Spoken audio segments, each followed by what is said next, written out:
Chers frères et sœurs, nous sommes aujourd'hui le lundi de la 7e semaine de Pâques, ou bien le lundi après l'ascension de notre Seigneur Jésus-Christ. Aujourd'hui, dans notre partage, nous voulons une fois de plus méditer sur le thème de l'Esprit Saint. Comme vous le savez très bien, nous sommes en marche, nous sommes en préparation de la grande fête, de la grande solennité de la Pentecôte. Comme vous le savez, il y a une équipe de football, pour ceux qui aiment le football, le Liverpool, qui a comme devise, en anglais on dit « You will never walk alone », c'est-à-dire tu ne marcheras pas seul, tu n'es pas seul. Et cela nous fait comprendre le sens du terme ou du concept paraclet.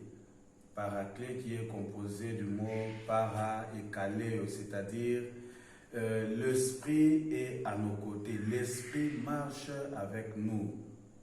Et on ne peut pas prétendre être chrétien si on n'a pas une relation ou une connaissance de l'Esprit Saint. Un vrai chrétien, un bon chrétien doit d'abord connaître l'Esprit Saint. Dans la première lecture d'aujourd'hui, Saint Paul a rencontré un groupe de gens prétendant être chrétiens, mais ils étaient incapables ou ils ne connaissaient pas l'Esprit Saint.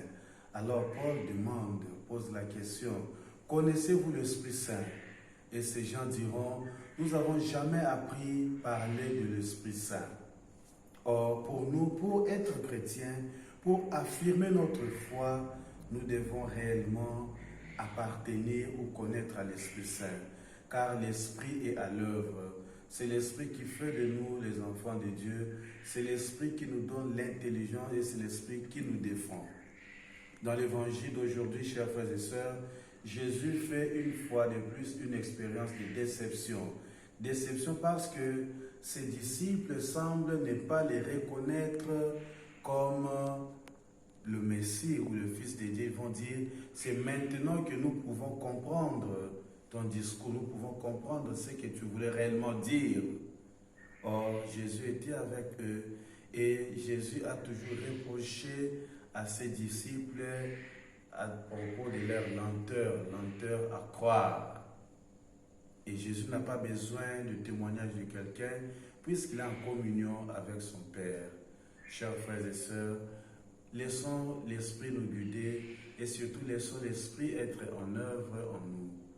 Que Dieu Tout-Puissant nous bénisse, le Père, le Fils et le Saint-Esprit. Amen.